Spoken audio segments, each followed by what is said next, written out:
The Biden administration prioritized illegal criminals ahead of American citizens, and that's not going to happen anymore. Criminals that come in here and rape people, murder people, that they will face justice and that they will face consequences and they will have to leave the United States and they'll never walk free in our streets again.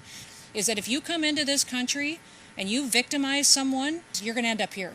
Today we're here at this legendary Angola prison to announce an agreement between the United States of America and the great state of Louisiana. There has never been an agreement like this one before.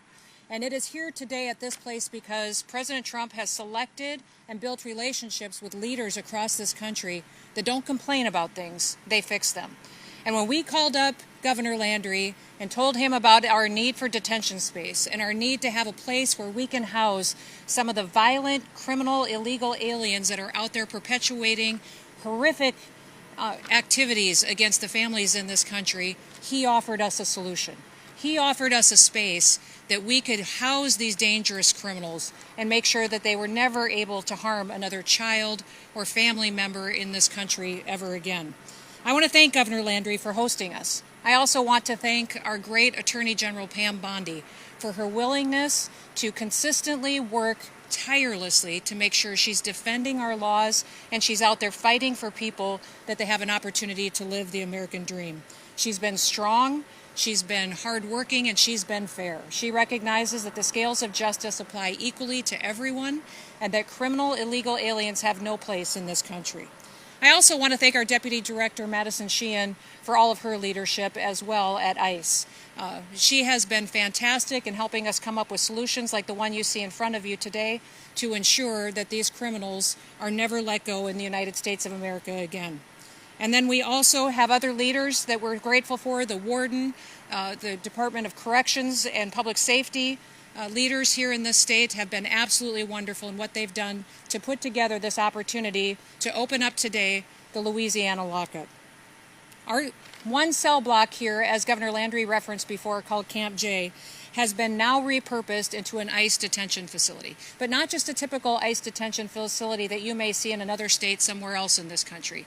Instead, this facility will hold the most dangerous of criminals that have been out there harming individuals in this country.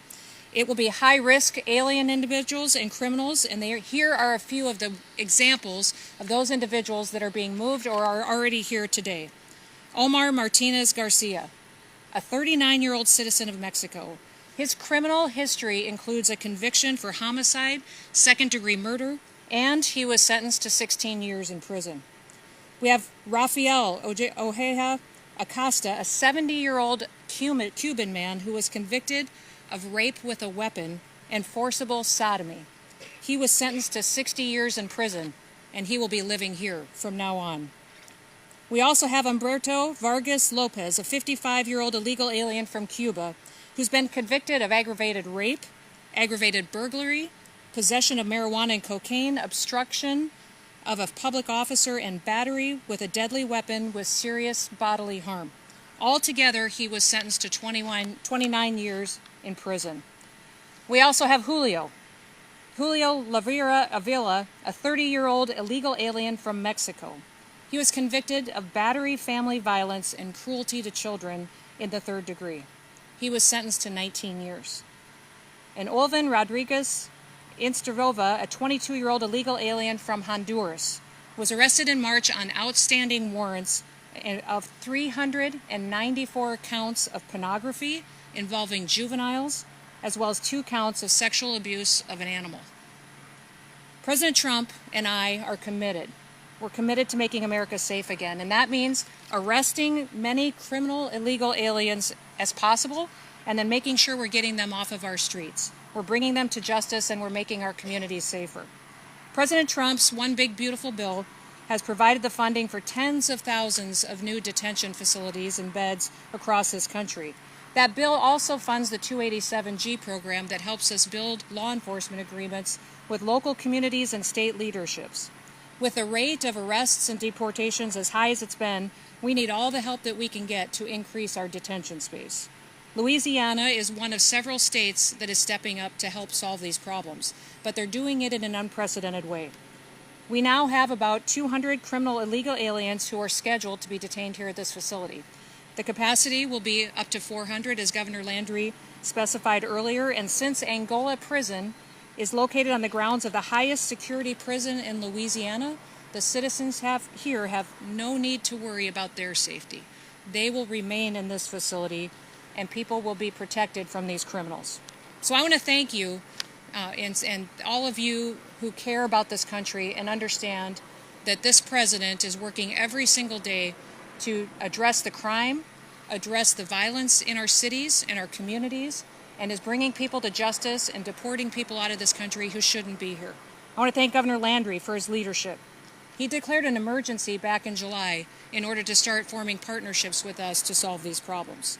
And I'd also like to thank Governor Landry for his leadership in signing Operation Go, a historic 287G collaboration with Louisiana and our federal agency to arrest and to deport the worst of these criminals.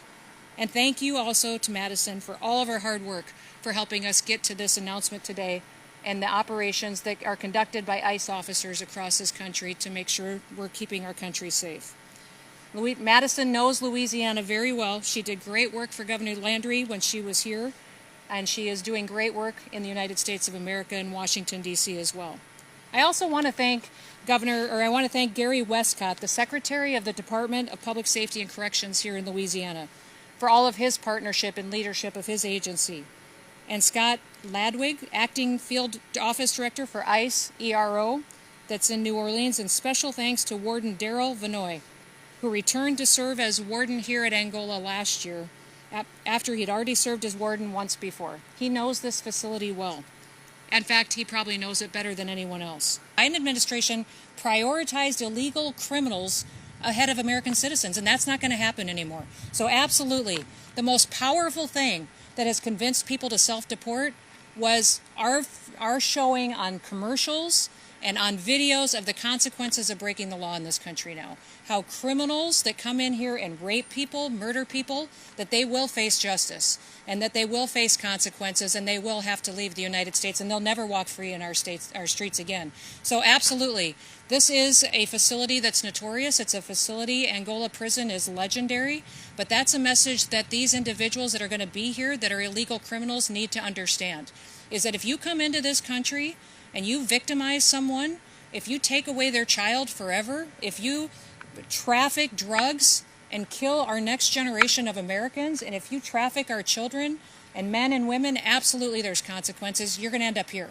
You're going to end up here because we're going to throw the book at you and everything else that we have until you're out of this country, and you no longer have the right to be free and no longer have the right to be in the United States of America.